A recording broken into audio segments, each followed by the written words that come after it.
अल्लाह के रसूल के पास एक सहाबी आए, आए अल्लाह के नबी, मेरे कुछ गुलाम हैं, बड़ी बदतमीजी मेरे साथ करते हैं, बड़ी नाफरमानी करते हैं, मैं उनको गाली भी दे देता हूं, कभी कभी मार भी देता हूं। आए अल्लाह के नबी, कहीं अल्लाह ताला क्या मेरी पकड़ तो नहीं होगी, कहीं मुझको सजा तो नहीं दी जाएगी।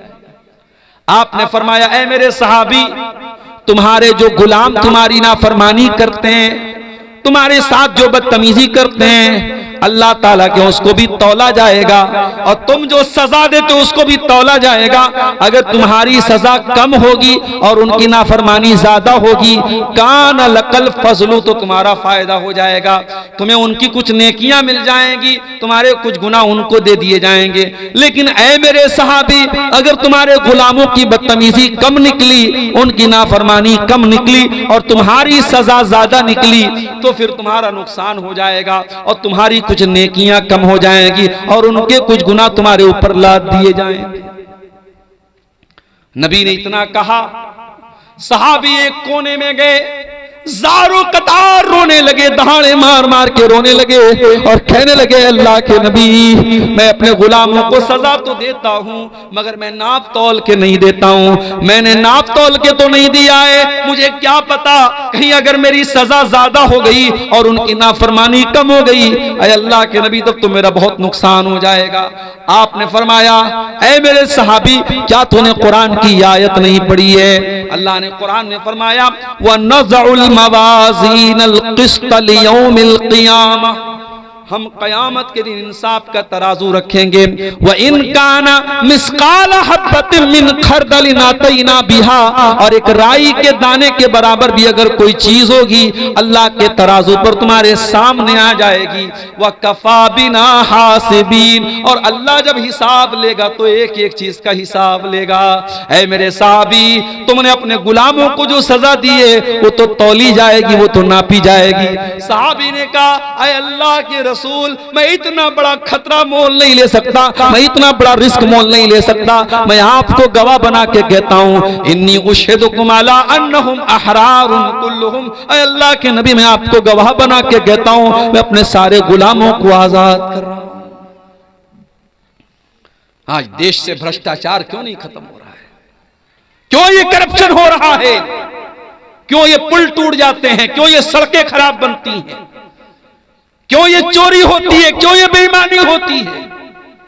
क्योंकि डर का एहसास नहीं है, जवाबदेही का एहसास नहीं, किसी को जवाब देना है। स्कूल में पढ़ाने वाला टीचर, फोन आ गया, अधिकारी आ रहा है, टीचर होशियार हो जाता, अधिकारी आ रहा है, बच्चों जल्दी से किताब खोल लो।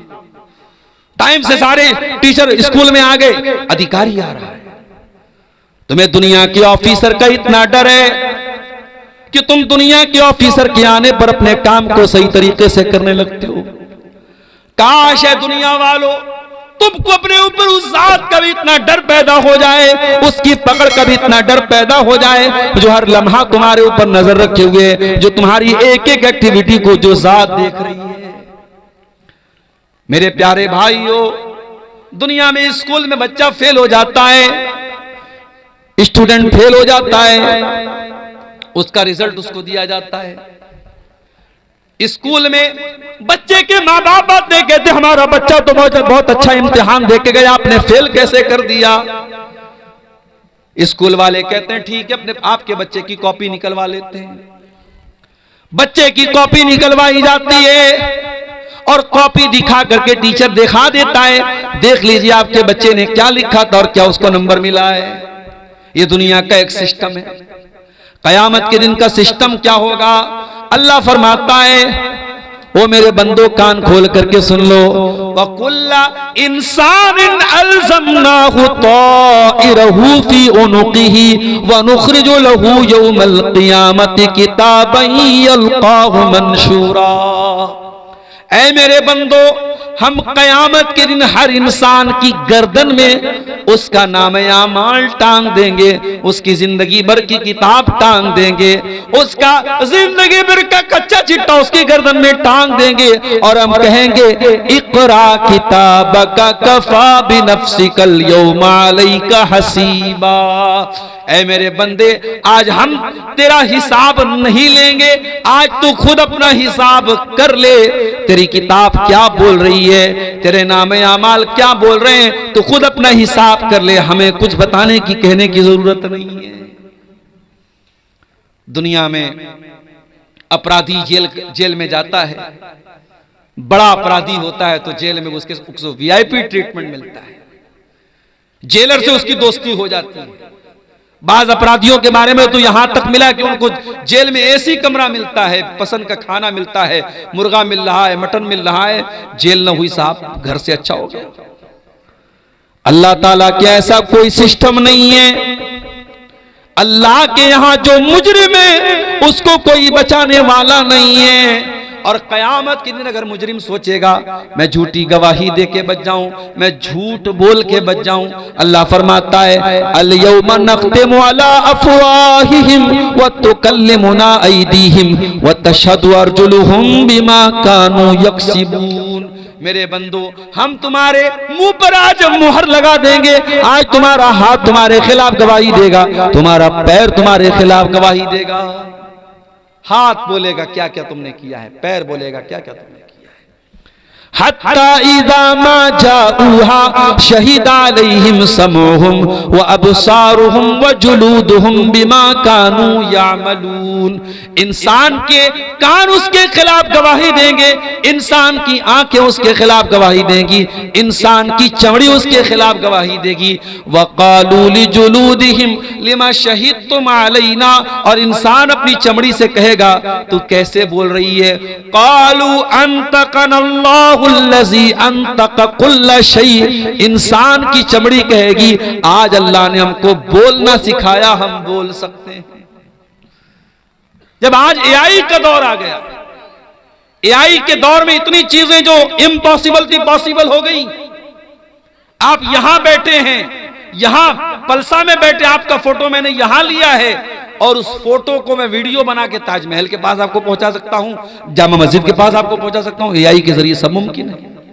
तो जब एआई के जरिए इंसान इतनी तरक्की कर सकता है तो वो अल्लाह जिसने इंसान को इतना दिमाग दिया है, मेरे प्यारे साथियों, कल कयामत के दिन वो अल्लाह तबारक व तआला हमारी चमड़ी को भी हमारे खिलाफ गवाह बना करके खड़ा कर देगा। अब जरा सोचो, हमारा हाथ हमारे खिलाफ गवाही दे रहा है, हमारे पैर हमारे खिलाफ गवाही दे रहे हैं, हमारी चमड़ी हमारे खिलाफ गवाही दे रहे हैं। मेरे प्यारे साथियों, इन तमाम चीजों से अगर हमें बचना है तो हमें फिर कुरान की उसी आयत की तरफ लौटना पड़ेगा जो खुतबे मसनूना के बाद मैंने पढ़ी थी।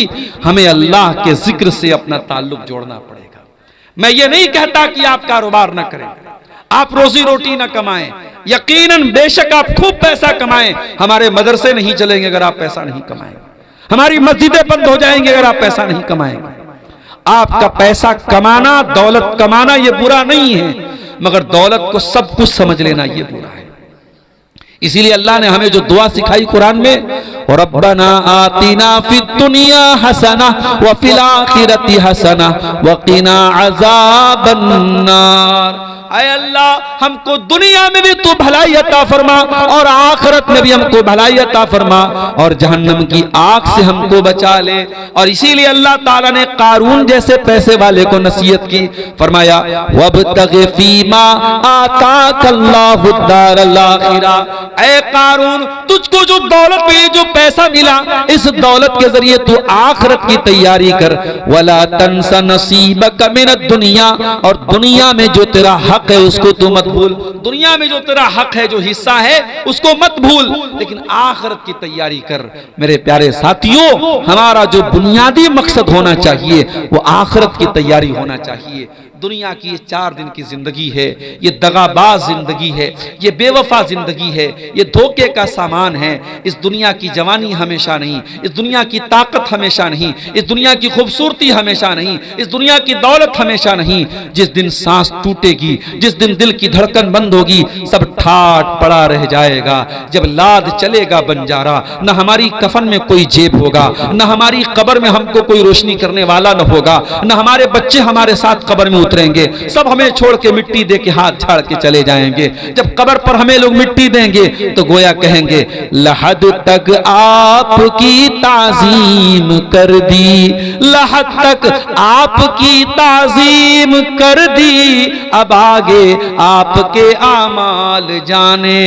अब यहां तक हमने आपकी इज्जत कर दी, कब्र में आपको लेके चले आए, कफना दिया, दफना दिया, अब आगे आपको फेस करना है मेरे प्यारे साथियों। इसीलिए इन मदरसों को चलाओ, इन मदरसों को कायम रखो। इस दौर में ये मदरसे हैं जो बताते हैं कि अल्लाह कौन है, ये मदरसे हैं जो बताते हैं रसूल कौन है, ये मदरसे हैं जो बताते हैं दीन क्या है। कब्र में 3 ही सवाल पूछा जाएगा, तेरा रब कौन है, तेरे रसूल कौन है, तेरा दीन क्या है। और इन तीनों सवालों का जवाब दुनिया के किसी नॉलेज में नहीं मिलेगा, मिलेगा तो रब के कुरान में मिलेगा, मिलेगा तो मुस्तफा के फरमान में मिलेगा। इसीलिए अल्लाह के नबी फरमाते हैं जब बंदा मरने के बाद कब्र में जाता है और मुनकर नकीर उससे सवाल करते हैं तेरा रब कौन है, तेरे नबी कौन है, तेरा दीन क्या है, और बंदा इन तीनों सवालों का सही जवाब देता है तो फरिश्ता पूछता है कि तुझे इन तीनों सवालों का जवाब कैसे पता चला। तो बंदा कहता है करा तो किताब अल्लाह, मैंने अल्लाह की किताब को पढ़ा था, फ़आमनतु बिही, मैं अल्लाह की किताब पर ईमान लाया था, व सद्दक़तु बिही, और मैंने अल्लाह की किताब की तस्दीक की थी। आज 31 दिसंबर की रात है और 12 बजने के बाद अभी 1 बज रहे हैं तकरीबन। पूरी दुनिया में इस वक्त जश्न मनाया जा रहा है। हैप्पी न्यू ईयर के नाम से हजारों लाखों रुपए के पटाखे छोड़े जा रहे हैं। आज शराबें पी जा रही हैं, आज ज़िनाकारियां हो रही हैं, आज बड़े बड़े पिकनिक स्पॉट पर लड़के लड़कियों को लेके घूमने फिरने गए हैं मेरे प्यारे साथियों। और ये सारे काम करने वालों में अपने आप को मुसलमान कहने वाले लोग भी शामिल हैं। हमें दूसरों से शिकवा नहीं है, हमें शिकवा है उनसे जो अपने आप को मुसलमान कहते हैं। और हमें इकबाल का वो शेर याद आता है, वज़ा में तुम हो नसारा तो तमद्दुन में हुनूद, वज़ा में तुम हो नसारा तो तमद्दुन में हुनूद। ये मुसलमान है जिन्हें देख के शर्माए यहूद। हमारी कौन सी हरकत ऐसी है जो हमको मुसलमान दिखा रही है? जब हमारा रहन सहन, हमारी औरतों का लिबास, हमारी चाल ढाल सब कुछ ये बता रही है कि हमारा इस्लाम से कोई लेना देना नहीं है, तो फिर हम किस चीज के मुसलमान हैं मेरे प्यारे साथियों? इसलिए हमें और आपको कुरान की उस आयत पर अमल करना चाहिए, या अय्युहल्लज़ीना आमनू उदखुलू फिस्सिल्मि काफ़ा, ऐ ईमान वालो अधूरे मुसलमान मत बनो, दावेदारी वाले मुसलमान न बनो, ज़बानी मुसलमान न बनो, इस्लाम में पूरे के पूरे दाखिल हो जाओ। अगर इस्लाम को फॉलो करते हो तो तुम्हारे लिबास से भी पता चलना चाहिए कि तुम मुसलमान हो, तुम्हारी औरत के पर्दे से भी पता चलना चाहिए कि तुम मुसलमान हो, तुम्हारी औलाद के चाल चलन से भी पता लगना चाहिए कि तुम मुसलमान हो, तुम्हारे शादी ब्याह से पता लगना चाहिए कि तुम मुसलमान हो। आज कितने जगहों पर, कानपुर में अभी एक प्रोग्राम में मैं गया, बताया वहां लोगों ने मुसलमान की शादी में डीजे बज रहा है। अपने आप को अहले हदीस कहने वाले कुछ लोग भी ऐसे हैं वहां जो आज अपने शादियों में डीजे बजवा रहे हैं और गाने नाच गाने करवा रहे हैं। ये शर्म से चुल्लू भर पानी में डूब मरने की बात है मेरे साथ। अगर हमारी शादियों में और गैरों की शादियों में कोई फर्क नहीं है तो फिर हम काहे के मुसलमान हैं? नबी ने फरमाया मन तशब्बह बिकौमिन फहुवा मिनहुम, जो किसी कौम की नकल करे वो उन्हीं में से। इसलिए ये बर्थडे मनाना, ये एनिवर्सरी मनाना, ये सालगिरह मनाना, ये नया साल मनाना, ये मदर्स डे मनाना, ये फादर्स डे मनाना, ये चोंचलेबाजी इस्लाम में नहीं है, माफ कीजिएगा। अगर फादर से मोहब्बत है, बाप से मोहब्बत है, तो बाप के लिए फादर्स डे का इंतजार न करो, रोजाना टाइम निकालो, बाप के साथ बैठो, बाप के सुख दुख में शामिल हो जाओ। और ये बात याद रखो, तुम दुनिया में जितनी भी तरक्की कर लो, तुम अपने बाप के बेटे ही रहोगे। बाप के एहसानात से तुम कभी पीछा नहीं छोड़ा सकते मेरे साथ। बाप जब तक जिंदा है तुम्हें कदर नहीं हो रही है, जिस दिन बाप जाएगा तुम्हें अंदाजा होगा कितने बोझ थे जो तुम्हारा बाप अपने सर को उठाता था और तुमको तुम्हारे बाप ने बिल्कुल तुमको उससे बरी करके रखा था, तुम्हें बेखौफ करके रखा था। ये मदर्स डे मनाने वाले, घर में बूढ़ी माँ बेचारी खांस रही है, उसकी दवा के पैसे नहीं है, और ये व्हाट्सएप पे स्टेटस लगा रहा है, माँ ये होती है, माँ वो होती है, माँ के सम्मान पे लेक्चर झाड़ रहा है। ये चोंचले बाजियां इस्लाम की नहीं है मेरे प्यारे साहब, इस्लाम बरी है इनसे। इसलिए अपने आप को इन चोंचले बाजियों से आजाद करो अपने निकाह को सिंपल बनाओ। निकाह में लड़के को वलीमा करना है, वलीमा की ताकत है तो वलीमा करो, वो भी ताकत नहीं तो वलीमा फर्ज नहीं, जरूरी नहीं है वलीमा।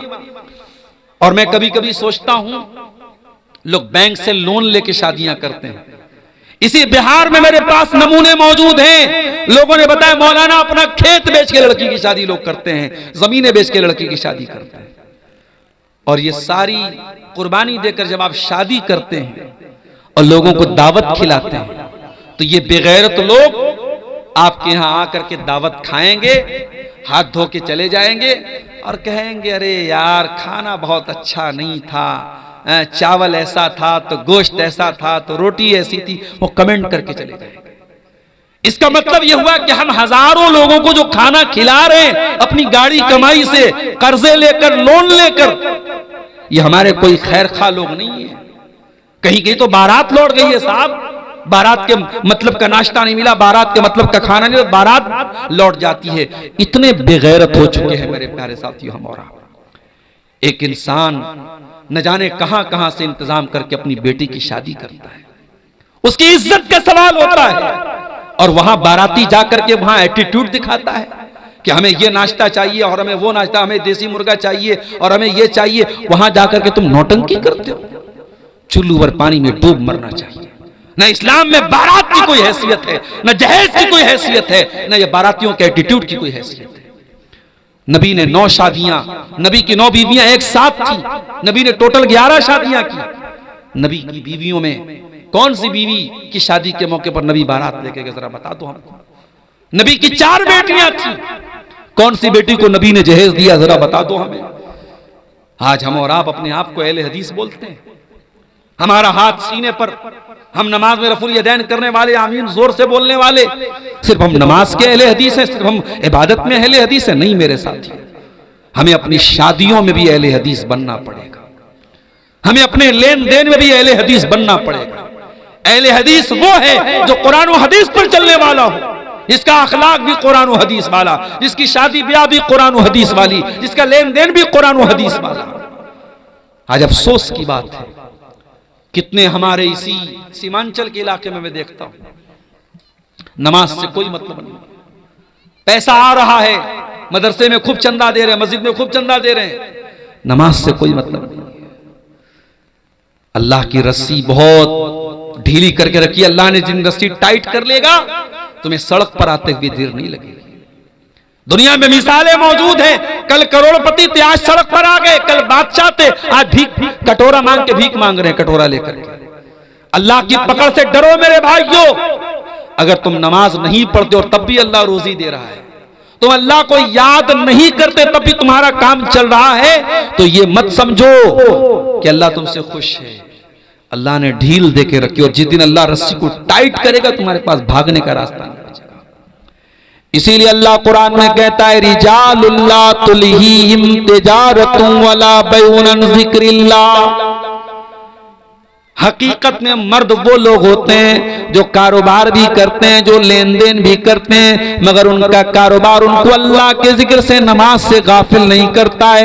यखाफून यौमन ततकल्लबु फीहिल कुलूब वल अबसार। वो उस दिन से डरते हैं जिस दिन आंखें अपनी जगह पे नहीं रहेंगी, कलेजे अपनी जगह पे नहीं रहेंगे, आंखें उलट पलट जाएंगी, कलेजे उलट पलट जाएंगे। नमाज पढ़ो मेरे भाइयों, अपने बच्चों को भी नमाजी बनाओ, अपने घर का माहौल ऐसा बनाओ कि एक आदमी भी नमाज न पढ़े तो उसका हिसाब लिया जाए। माए जब मुसल्ले पर बैठे तो बेटियों को लेकर के बैठे, माँ अपनी बच्चियों को नमाजी बनाए, बाप अपने बच्चों को नमाजी बनाए। ईसा अलैहिस्सलाम जब दुनिया में पैदा हुए, अपनी माँ की गोद में पहला लफ्ज उन्होंने क्या बोला था? काला इन्नी अब्दुल्लाह, मैं अल्लाह का बंदा हूँ। आतानी अल किताबा व जालनी नबिया, अल्लाह ने मुझको अपनी किताब दी, अल्लाह ने मुझको अपना नबी बनाया। व जालनी मुबारकन ऐनमा कुन्तु व औसानी बिस्सलाह, और अल्लाह ने मुझे बरकत वाला बनाया और अल्लाह ने मुझे नमाज का हुक्म दिया है।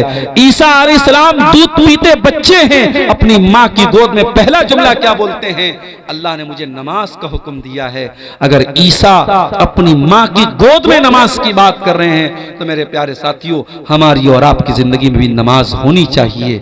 आइए, ये रात का सुहाना वक्त है, हम इस वक्त में ये अज़्म करें, ये अहद करें और यहां से ये अहद करके जाएं कि अगर हमारी जिंदगी में नमाज नहीं है तो हम नमाज लाएंगे।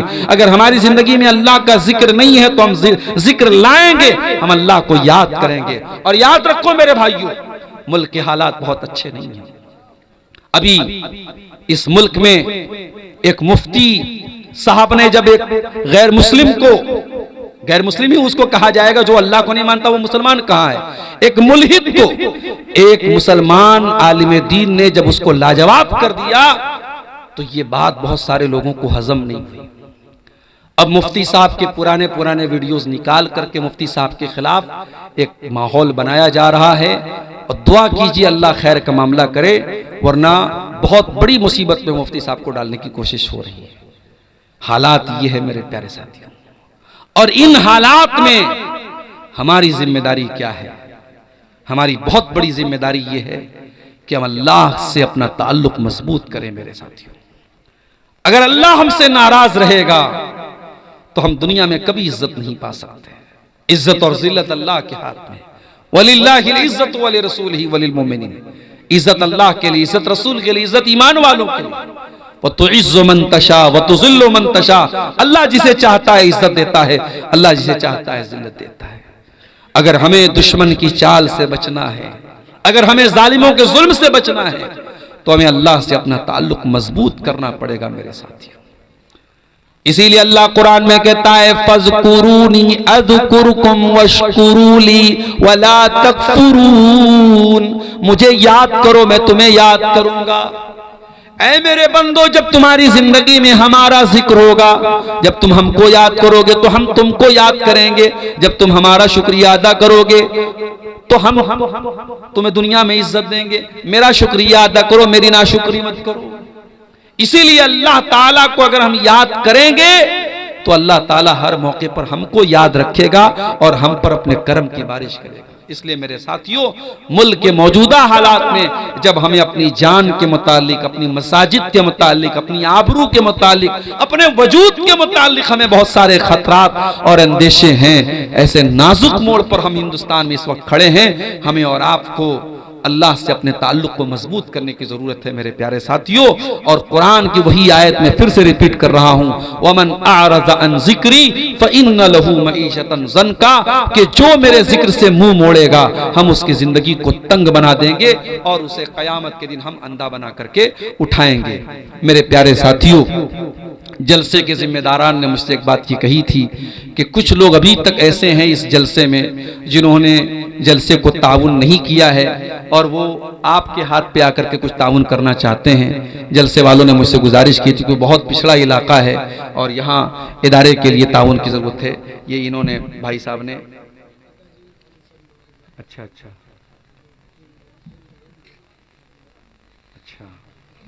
इन्होंने अपने वालिद साहब की तरफ से जो है ये 1000 रुपये का ताउन पेश किया है। जज़ाकल्लाहु खैरा, अल्लाह ताला इनके ताउन को कबूल फरमाए। आप लोग भी आगे बढ़िए, अब वक्त जो है ख़त्म हो चला है, तकरीर अपने आखिरी मरहले में है। आप हज़रात आगे बढ़ें और जो लोग अभी तक इस मदरसे को ताउन नहीं किए हैं वो आगे बढ़ करके इस इदारे को ताउन दें। अल्लाह ताला आपके सदक़ात और खैरात को कबूल फरमाए। कुछ सवालात की बात थी, आए हैं क्या? कुछ सवालात दीजिए।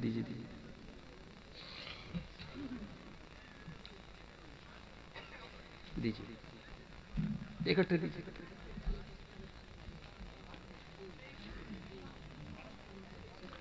कौन से मोजे पर मसा करना जायज है, तफसील के साथ वजाहत करें। देखिए, मोजा जो होता है वो एक तो जैसे मैं पहने हुए हूं, ये कपड़े का मोजा होता है, चाहे वो ऊनी मोजा हो चाहे वो कॉटन का मोजा हो, उसको अरबी में जौरबैन बोलते हैं। और एक मोजा होता है चमड़े का मोजा, उसको खुफ़ैन बोलते हैं। दोनों तरीके के मोजे पर मसा कर सकते हैं, जायज है। शर्त क्या है कि जितने हिस्से को पैर में धोना जरूरी है, मोजा उतने हिस्से को कवर किए हो। आजकल ऐसा मोजा भी है, बिल्कुल छोटा सा मोजा होता है, उसमें टखना खुला रहता है, तो वो उस मोजे पर मसा सही नहीं है। टखना छुपा हुआ होना चाहिए, यानी जितने हिस्से को आप वजू में धुलते हैं पैर का, उतना हिस्सा कम से कम ढका होना चाहिए। और आप जब मोजा पहने हुए हो तो वजू करके पहने हुए हो। तो अब उस मोजे पर आप अगर मुकीम हैं, अपने घर पर हैं, तो एक दिन और एक रात, मिसाल के तौर पर आज अगर जोहर की नमाज के बाद आपने वजू करके मोजा पहना है, तो कल अगले दिन आप जोहर तक उस मोजे को पहने पहने आप मसा करके नमाज पढ़ सकते हैं। हाँ, अगर बीच में आप मोजा उतार देंगे तो फिर दोबारा आपको पैर धो करके फिर पहनना पड़ेगा। या इसी तरीके से अगर इंसान जनाबत की हालत में हो जाएगा, बीवी से मान लीजिए उसने ताल्लुक कायम किया या रात में उसको नाइट फॉल हो गया, तो अब वो उसको गुस्ल वाजिब हो गया उसके ऊपर, तो अब फिर वो मोजा उतारना पड़ेगा। वरना अगर वो वजू टूट रहा है बीच में, तो जब भी वजू टूटेगा वो वजू करेगा और पैर धोने के बजाय पैर पे मसा, मोजे पर मसा कर सकता है। वल्लाहु आलम बिस्सवाब। अच्छा, मुकीम के लिए एक दिन एक रात है, मुसाफिर के लिए 3 दिन और 3 रात है। खुदकुशी क्या है और उसके जनाजे में शरीक हो सकते हैं? खुदकुशी अपने आप को मौत के हवाले कर देना किसी भी तरीके से, चाहे कोई डूब करके मर जाए, कोई जो है फांसी लगा के मर जाए, जहर खा के मर जाए, अपने आप को खुद मौत के हवाले करता है अगर इंसान, तो ये खुदकुशी है, इस्लाम में हराम है। उसकी जनाजे की नमाज पढ़ी जाएगी। अलबत्ता जो उलमा हैं और जो समाज के जिम्मेदार लोग हैं वो जनाजे में शामिल न हो, ताकि और लोगों को इबरत हो। अल्लाह के नबी अलैहिस्सलाम के दौर में जब खुदकुशी का मामला आया तो आपने सहाबा से कहा कि तुम लोग जनाजा पढ़ लो। आपने जनाजा पढ़ने का हुक्म दिया, लेकिन आपने खुद नहीं पढ़ाया। तो इसमें दोनों मैसेज है, जनाजा पढ़ा जाएगा, वो मुसलमान है, उसको मुसलमान के कब्रिस्तान में दफन भी किया जाएगा, लेकिन जो उलमा हैं, जो जिम्मेदार हैं, वो परहेज करेंगे।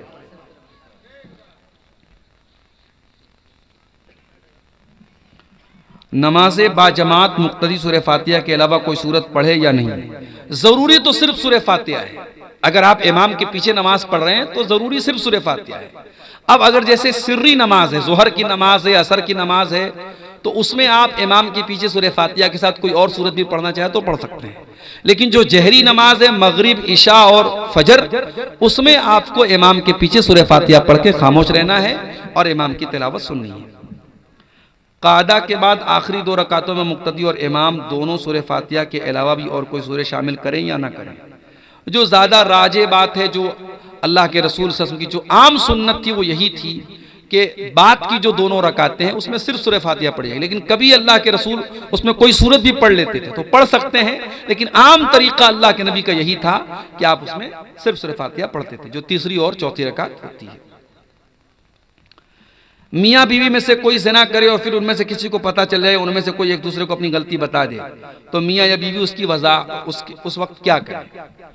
देखिए, शरीयत में ऐसे मौके पर अगर शौहर बीवी के ऊपर शक कर रहा है या उसने ज़िना करते हुए देखा है मान लीजिए, या बीवी मान लीजिए इकरार ही कर लिया कि मैंने ज़िना किया है, लेकिन इस्लाम में किसी के सिर्फ इकरार कर लेने से तो मसला हल होता नहीं है, या किसी पर इल्ज़ाम लगा देने से मसला नहीं हल होता है। इस्लाम में ज़िना एक बहुत बड़ा क्राइम है और उसके लिए 4 गवाह की ज़रूरत है। तो इस्लाम में एक तरीका बताया गया लिआन का। अगर शौहर औरत पर इल्ज़ाम लगा रहा है ज़िना का और औरत इनकार कर रही कि मैंने नहीं किया है, तो ऐसे मौके पर इस्लाम में लिआन का हुक्म है। लिआन में क्या होता है कि मर्द जो है वो 5 बार कसम खाता है। 4 बार वो अल्लाह की कसम खा के कहता है कि मैं सच बोल रहा हूं, इस औरत ने गलत काम किया है, और 5वीं बार वो कहेगा कि अगर मैं झूठ बोल रहा हूं तो मेरे ऊपर अल्लाह की लानत हो। और फिर औरत भी 5 बार कसम खाएगी, 4 बार कसम खाएगी कि आदमी झूठ बोल रहा है, और 5वीं बार वो कसम खाएगी कि अगर मैं झूठ बोलूं तो मेरे ऊपर अल्लाह की लानत हो। तो ये उस सूरत में है जब शौहर बीवी पर इल्जाम लगा रहा हो और बीवी इनकार कर रही है। लेकिन सवाल में ये पूछा गया कि ज़िना किया है किसी ने, और ये बात बीवी को पता चल गई या बीवी ने किया था शौहर को पता चल गई, तो देखिए अगर बीवी ने ये काम किया है और उसको अपनी गलती का एहसास है और शौहर उससे मोहब्बत करता है, उसको रखना चाहता है, तो उसको एक मौका देना चाहिए, उससे तौबा इस्तिग़फ़ार करवाए और आइंदा ज़िंदगी में पक्के अज़्म के साथ कि आइंदा वो ये काम नहीं करेगी, उसको अपने निकाह में रख सकता है। और इसी तरीके से अगर शौहर ने ये काम किया है और उसको भी एहसास है तो अल्लाह ताला से तौबा कर ले। और जहां तक अगर अल्लाह ताला ने आपके गुनाह पर पर्दा डाला है तो आपके अपने अपने गुनाह की नुमाइश करने की जरूरत नहीं है। आप अल्लाह ताला से तौबा कर लीजिए, ये आपके और अल्लाह के बीच का मामला हो जाएगा और यहाँ एक दूसरे को कोई सजा देने का कोई मामला नहीं है और निकाह दोनों का बाकी रहेगा। क्या मरहूम के लिए कुरान खानी करना जायज है या नहीं? कुरान का सवाब किसी और को पढ़ के बख्शना, ट्रांसफर करना, इसका कोई सबूत नहीं है। आप जिंदगी में भी किसी को कुरान पढ़ के ट्रांसफर नहीं कर सकते। दुआ कर सकते हैं आप, लेकिन मैं तिलावत करूं और आपको उसका सवाब ट्रांसफर करूं, इसका कोई तरीका कुरान और हदीस से साबित नहीं। तो जब जिंदगी में साबित नहीं है तो मरने के बाद भी साबित नहीं है। मरे हुए इंसान की तरफ से आप सदका कर सकते हैं, उसकी तरफ से अगर उसका रोजा छूटा था तो रोजा पूरा करेंगे आप। अगर उसकी हज की ताकत की और उसने हज नहीं किया था या हज की ख्वाहिश थी, किसी मजबूरी की वजह से हज नहीं कर पाया, तो आप उसकी तरफ से हज कर सकते हैं। शर्त यह है कि आप अपना हज कर चुके हों। लेकिन कुरान पढ़ने का कोई सबूत नहीं है, लिहाजा कुरान नहीं पढ़ा जाएगा। वल्लाहु आलम बिस्सवाब। आदमी किसी ऐसी जगह है जहां मस्जिद नहीं और अजान की आवाज भी नहीं पहुंचती है, तो क्या आदमी वहां खुद अजान दे के नमाज पढ़ेगा? हिंदू अक्सरियत वाले इलाके में, उस सूरत में देखिए, अल्लाह के नबी की कुछ हदीसों से यह पता चलता है कि अगर इंसान सहरा में है, बयाबान में है, अकेला है, दूर दूर तक कोई नहीं है, वहां भी नमाज का टाइम है तो वो अजान दे के नमाज पढ़े। तो उस हदीस से तो यही बात समझ में आती है जो सवाल में पूछा गया कि अगर इंसान ऐसी जगह है जहां मस्जिद नहीं और अजान की आवाज नहीं आ रही है तो वहां पर वो अजान देगा और नमाज पढ़ेगा। लेकिन ये अजान देना फर्ज और वाजिब नहीं है। अगर उसकी बस्ती में आसपास में कहीं अजान हो रही हो तो काफी है, वो बगैर अजान के भी नमाज पढ़ सकता है। लेकिन अगर अजान की आवाज कानों तक नहीं आ रही तो खुद अजान दे के नमाज पढ़े तो ज्यादा बेहतर है। और अगर हिंदू अक्सरियती इलाका है और मुल्क का माहौल आप देख रहे हैं, अगर वहां अजान देने से किसी किस्म के फितने का अंदेशा है तो वो खामोशी के साथ इकामत कह करके नमाज पढ़ ले, इंशाअल्लाह कोई हरज की बात नहीं है। दुआए कुनूत के बारे में वजाहत कीजिए, हाथ उठा के कर सकते हैं या नहीं, रमजान में या गैर रमजान में? दुआए कुनूत में हाथ उठा करके भी पढ़ सकते हैं, बगैर हाथ उठाए भी पढ़ सकते हैं। अल्लाह के रसूल के सहाबा से हाथ उठा के दुआए कुनूत पढ़ना साबित है। नबी अलैहिस्सलाम से इस बारे में कोई क्लियर कोई सबूत नहीं मिलता, लेकिन सहाबा से मिलता है। लिहाजा दोनों तरीका जायज़ है। अगर इंसान हाथ बांधे बांधे भी दुआए कुनूत पढ़ना चाहे पढ़ सकता है और हाथ उठा के पढ़ना चाहे पढ़ सकता है। लेकिन वितर की जो दुआए कुनूत है उसमें रुकू के पहले ज्यादा बेहतर है, रुकू के बाद भी पढ़ सकता है लेकिन रुकू के पहले ज्यादा बेहतर है। वल्लाहु आलम। क्या बीवी से 3 तलाक देने के बाद फिर शादी कर सकता? अगर 3 तलाक एक साथ दिया है तो वो एक मानी जाएगी। अगर 3 तलाक तलाक तलाक तलाक ऐसे जो हमारे आमतौर से लोग बोल देते हैं तो वो एक तलाक मानी जाएगी। अगर इस तरीके से तलाक दिया है तो 3 पीरियड आने के पहले पहले उस औरत से इंसान रुजू कर सकता है। और 3 पीरियड अगर गुजर गया है, 3 बार औरत को हैज आ गया और शौहर ने रुजू नहीं किया तो दोबारा उसी औरत से वो निकाह कर सकता है। नया निकाह करेगा, नया मेहर होगा। मगर एक तलाक वो दे चुका है, अब आइंदा कभी वो बीवी को तलाक देगा तो वो दूसरी मानी जाएगी। लेकिन अगर 3 अलग अलग टाइम में तलाक दिया है, एक बार तलाक दिया फिर रुजू कर लिया, फिर कभी तलाक दिया फिर रुजू किया, फिर तीसरी तलाक देने के बाद दोबारा फिर वो दोनों मियां बीवी शादी नहीं कर सकते।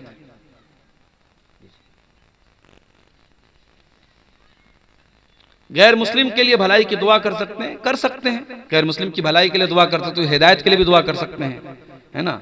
उसके लिए सिर्फ मगफरत की दुआ नहीं कर सकते। जब तक वो गैर मुस्लिम है मगफरत की दुआ नहीं करेंगे।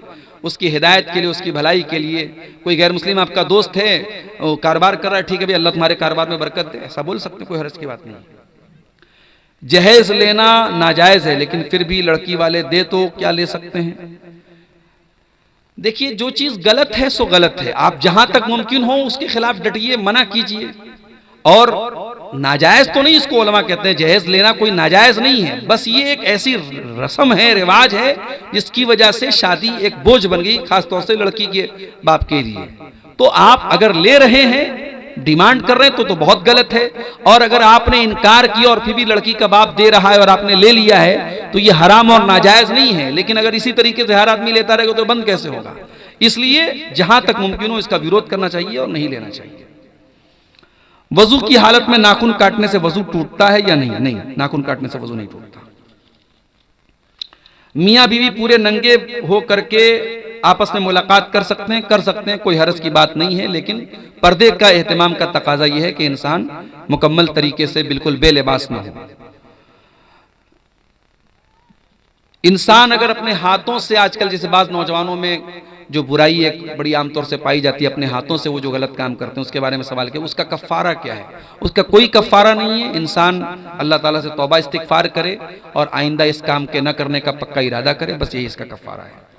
दाढ़ी का साइज बनाना कैसा है? जैसे दाढ़ी का छीलना गलत और हराम है, दाढ़ी का साइज बनाना भी गलत है। दोनों बराबर नहीं है। जो एकदम दाढ़ी नहीं रखता वो ज्यादा बड़ा गुनाह कर रहा है, लेकिन जो दाढ़ी को यानी सेटिंग कर रहा है और छोटी कर रहा है तो वो भी गलत कर रहा है। अल्लाह के नबी से दाढ़ी के सिलसिले में जो हदीस मिलती है कि दाढ़ी को उसके हाल पे छोड़ दिया जाए। नमाज की हालत में उंगली चटकाना कैसा है? गलत है, मना किया गया हदीस में।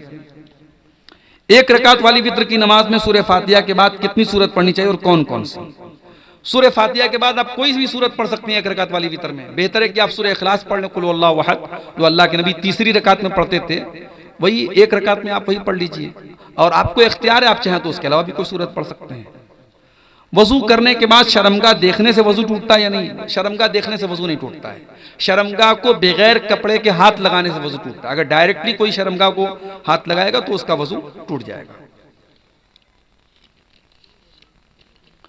क्या फर्ज नमाज के बाद या पहले सुन्नतें नहीं पढ़ने से गुनाह होगा? गुनाह तो नहीं होगा।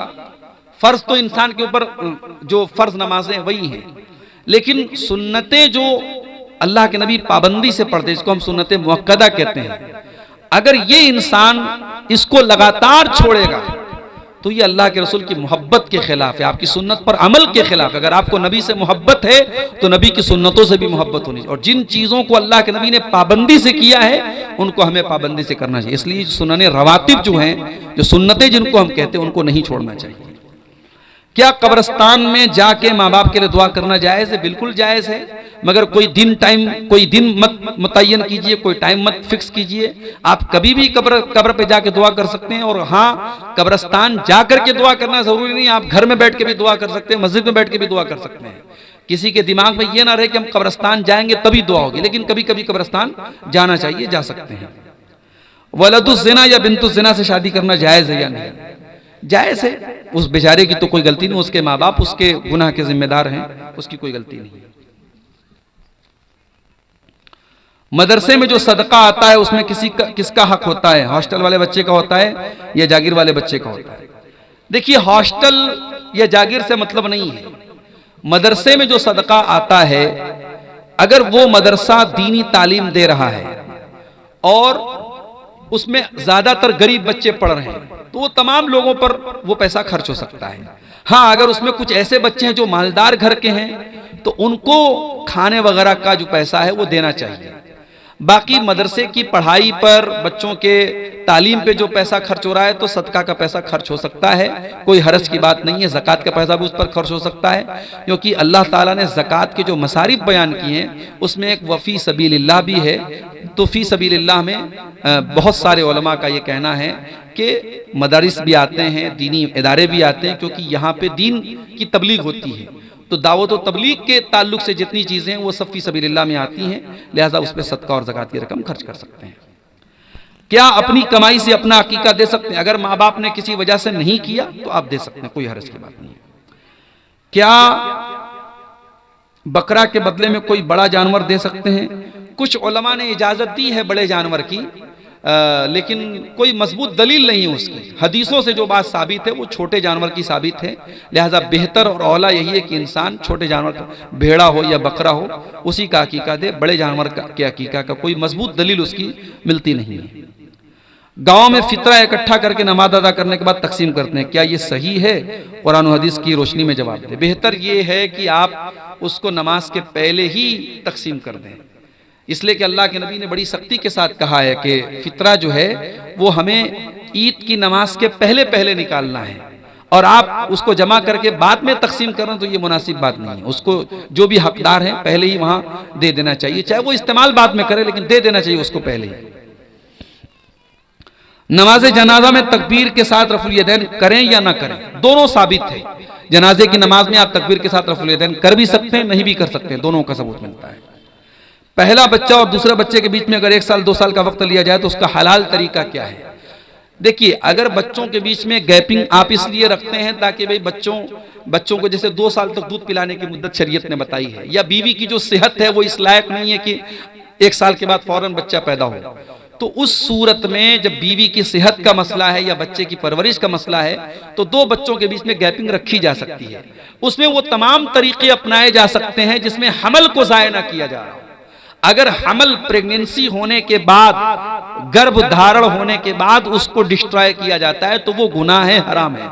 उसके पहले के जो प्रोसेस हैं, आप लोग समझदार हैं, डॉक्टरों से मिल करके मशवरा करके आप उस पर अमल कर सकते हैं, उसमें कोई हर्ज की बात नहीं है।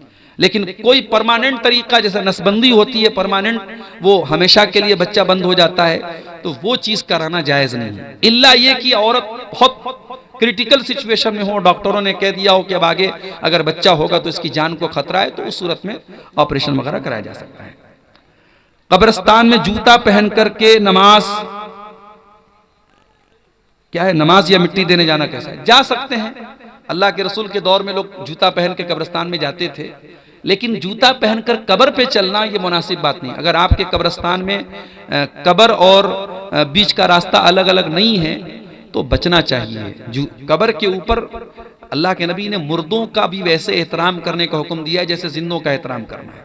तो किसी की कब्र पे आप जूता पहन के चलें, ये मुनासिब बात नहीं है। तो या तो कब्रिस्तान में चलने का रास्ता अलग हो, और रास्ता अलग नहीं तो जूता पहन के जाने से बचना चाहिए, लेकिन जूता पहन के जाना जायज है। और अगर जूता पहन के आप नमाज पढ़ते हैं जनाजे की, तो नमाज भी पढ़ सकते हैं। बाज लोग क्या करते हैं, जनाजे की नमाज जब पढ़ते हैं तो जूता उतार के उसके ऊपर खड़े होकर पढ़ते हैं, तो वो बेवकूफ़ी है, उसकी कोई ज़रूरत नहीं है। हाँ, अगर जूते में कोई गंदगी लगी है तो उसको ज़मीन पे आप रगड़ लीजिए, साफ हो जाएगा, आप जूते को पहन के नमाज पढ़ सकते हैं। अगर बीवी को मजाक में या गुस्से में कहे कि तुझको तलाक दे दिया, तो क्या तलाक पड़ जाएगी? हो जाएगी तलाक। गुस्से में या मजाक में भी तलाक देने से तलाक हो जाएगी, लेकिन जैसा कि मैंने कहा कि एक बार में एक ही तलाक होगी। ठीक है, हो गए सारे सवाल। चलिए, अल्लाह ताला हम सबको नेक अमल अच्छी समझ की तौफीक अता फरमाए। रब्बुल आलमीन हमें कहने से